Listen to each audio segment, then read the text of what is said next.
घटना चक्र में अगर आप घटना चक्र के पहले पन्ने को देखेंगे, क्वेश्चंस के पहले कुछ समरी दे रखी टॉपिक्स की, क्या उस समरी से, इतने समरी से आपको क्वेश्चन बन जाएंगे? नहीं। उनमें समरी पता किसकी दे रखी है? पहली बात, बुक को ही अंडरस्टैंड कीजिए कि बुक में है क्या। जिस दिन आपका कंप्लीट सिलेबस खत्म होगा ना, उस दिन आप खुद श्योर हो जाएंगे कि मुझे किसी की सलाह लेने की आवश्यकता नहीं है, मुझे कुछ जानने की आवश्यकता नहीं है, मैं सब कुछ क्या कर लूंगा, खुद ही कर लूंगा। क्यों? क्योंकि आपके पास पीवाईक्यूज पढ़े हैं, आपको पता है पीवाईक्यूज में क्वेश्चन के पूछने का पैटर्न क्या है, और मेन स्टैंडर्ड बुक से मैंने पढ़ लिया, मेरा नॉलेज पक्का हो चुका है, मैंने उसको 10 बार रिवाइज कर लिया है। ठीक है, अब किसी भी टाइप का क्वेश्चन पूछेगा, इसी पैटर्न पे पूछेगा, इसी तरह से मैं कर लूंगा। डिसिप्लिन नहीं है, आप लोग टिक नहीं पाते हो। टिक करके अगर मैं कह दूं 2 घंटे बैठ के पढ़ लो, ठीक है, मैं सभी की बातें नहीं कर रहा हूं, लेकिन मोस्टली लोग ऐसे हैं।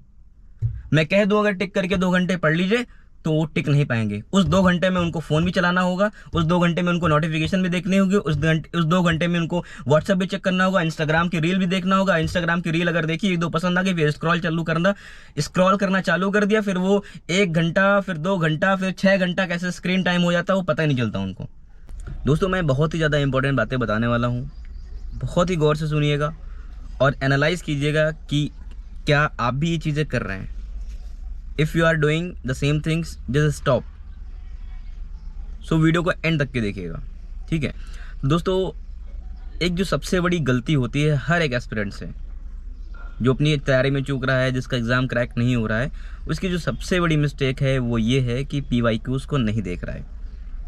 बहुत सारे लोग बोलेंगे, अरे सर मैंने पीवाईक्यूज़ लर्न कर लिया। I am not just talking about the learning the PYQs, क्योंकि पीवाईक्यूज़ रिपीट नहीं होते हैं, बहुत रेयर हो जाए कि पीवाईक्यूज़ रिपीट हो जाए। नो दोस्तों, सबसे बड़ी चीज़ यही है कि हमें पीवाईक्यूज़ पढ़ना क्यों है, ठीक है। तो दोस्तों, बात यह है कि जब आप पीवाईक्यूज़ करते हैं, जब आप पीवाईक्यूज़ सॉल्व करते हैं, पीवाईक्यूज़ को देखते हैं, पीवाईक्यूज़ को समझते हैं, पीवाईक्यूज़ को समझते हैं, देन आपको रियलाइज़ होता है कि जो कोर एरिया है, 1 साल के पेपर को नहीं, पिछले 4 से 5 साल पेपर, इवन 10 साल के पेपर को भी आप देख सकते हैं एक साथ। तो आपको रियलाइज़ होगा, आपको अंडरस्टैंडिंग होगी कि ये एरियाज़ हैं जहाँ पे पीएससी या फिर यूपीएससी, जो भी ऑर्गेनाइजेशन आपका पेपर ले रही है, इन एरियाज़ को क्या कर रही है, पकड़ के चल रही है। इनके कोर एरियाज़ ये हैं। हर साल इस टाइप के क्वेश्चन देखने को मिल रहे हैं। एग्ज़ाम के पैटर्न को समझ में आता है देख करके कि एग्ज़ाम का पैटर्न क्या है, क्वेश्चन पूछने का तरीका क्या है, और क्वेश्चन पूछ रहा है तो किस लेवल तक की पूछ रहा है। समझ रहे हैं ना बात को? तो सबसे बड़ी जो मिस्टेक्स है आप यहाँ पे ये करते हैं कि पीवाईक्यूज़ को बस आप देखते हैं। वही होता है ना कि नज़रिया डिसाइड करता है कि आप देखेंगे क्या चीज़। वही सेम चीज़ आप भी देख रहे हो, वही सेम चीज़ मैं भी देख रहा हूँ, वही सेम चीज़ कोई थर्ड पर्सन भी देख रहा है, लेकिन जो चीज़ देखी जा रही है उसमें आपका नज़रिया क्या है देखने का। आपने उस चीज़ को देख करके सीखा क्या? सेम बुक आप भी पढ़ रहे हो, सेम बुक मैं भी पढ़ रहा हूँ, सेम बुक थर्ड पर्सन भी पढ़ रहा है, लेकिन सिलेक्शन किसका हो रहा है वो डिसाइड करेगा उसके नज़रिए पे। इसी को तो बोलते हैं स्मार्टनेस, और कुछ थोड़ा ना स्मार्टनेस है।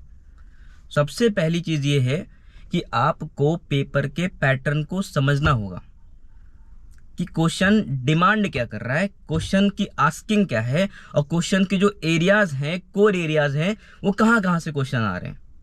सबसे बड़ा मिथ, सबसे बड़ी अंडरस्टैंडिंग, अगर आप ये चीज़ कर लेते हैं तो आप, मेरा यकीन मानिए, आपने 70% अपना काम हल कर लिया है। अब आपको केवल 20% एफर्ट लगाना है और 80% आउटकम लेकर के आना है वहां से।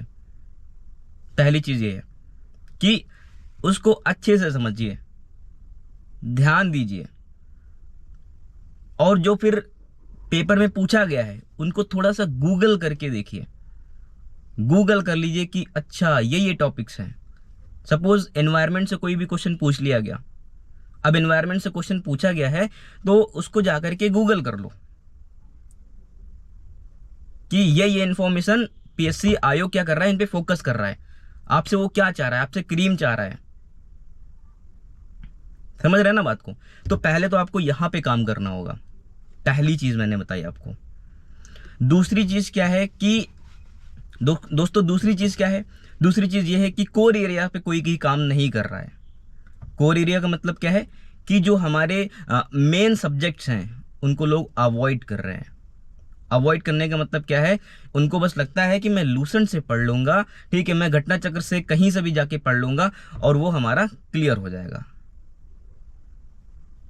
दोस्तों आप एक चीज सोच के देखिए, घटना चक्र है क्या। घटना चक्र में अगर आप घटना चक्र के पहले पन्ने को देखेंगे, क्वेश्चंस के पहले कुछ समरी दे रखी टॉपिक्स की, क्या उस समरी से, इतने समरी से आपको क्वेश्चन बन जाएंगे? नहीं, उनमें समरी पता किसकी दे रखी है। पहले बात बुक को ही अंडरस्टैंड कीजिए कि बुक में है क्या। उसमें जो समरी दे रखी है, जो पीछे क्वेश्चन पूछे गए हैं ना, उन्हीं क्वेश्चन की समरी वहां भी दे रखी है और उन्हीं क्वेश्चन की समरी क्वेश्चन के नीचे भी दे रखी है। बस उतनी समरी में आपका काम हो जाएगा। और मान लीजिए वहां से क्वेश्चन नहीं पूछा गया, कहीं दूसरी जगह से क्वेश्चन पूछ लिया गया, तब आप क्या करेंगे? क्या करेंगे? नहीं होगा ना। फिर यहां पे कंफ्यूजन हो जाएगी कि अरे सर, कभी कभी को कोई बोलता है कि घटना चक्र पढ़ लीजिए, अब आप बता रहे हैं कि घटना चक्र अवॉइड करना। ना ना, अवॉइड करने के लिए नहीं बोल रहा हूं मैं। घटना चक्र पढ़ करके आपको ये हो जाएगा कि मैंने इतनी चीजें तो पढ़ ली हैं, ये मेरी सेफ जोन है।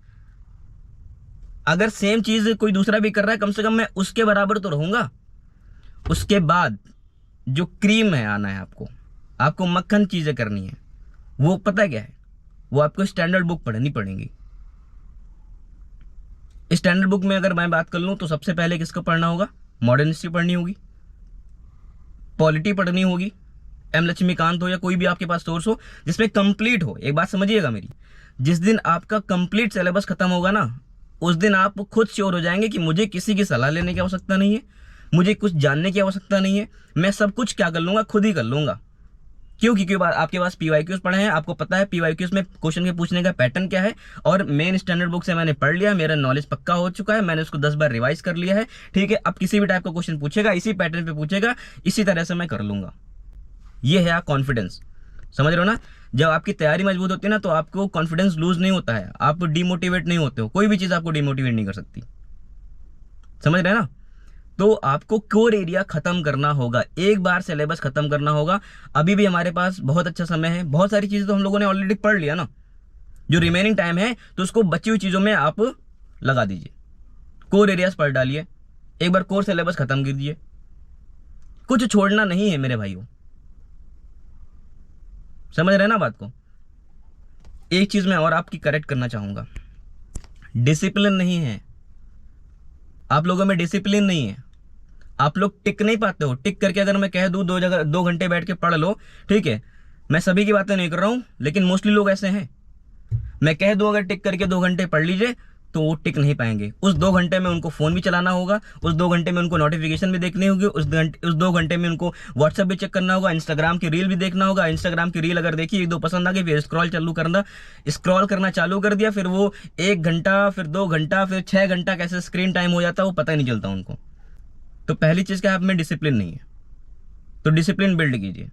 अच्छा, डिसिप्लिन ना होने का एक कारण और भी है। क्लास 12 तक के लोगों ने नॉर्मल हा हू में पढ़ाई की है, कह रहे ठीक है पास कर लूंगी, बोर्ड है। देखिए, ये 10-12 का बोर्ड नहीं है, ये एक ऑफिसर की पोस्ट है। 10-12 का बोर्ड पास करना बहुत आसान है, लेकिन इसको निकालना टेढ़ी खीर है। इतनी आसानी से नहीं मिल जाएगा। इतनी आसानी से मिलता तो हर घर में एक भारत सरकार की गाड़ी, एक उत्तर प्रदेश सरकार की गाड़ी, और हर घर के बाहर नेम प्लेट लगी होती।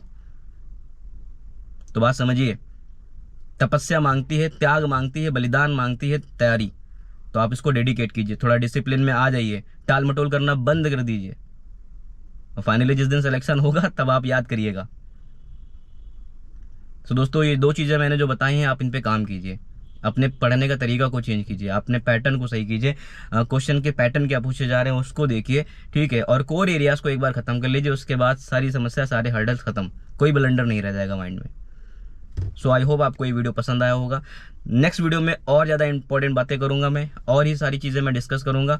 और हाँ, अगर चैनल पर नए हो तो चैनल को सब्सक्राइब कर लीजिए, इसी तरह की वीडियोस आपको मिलती रहेंगी। So thank you so much for watching this video.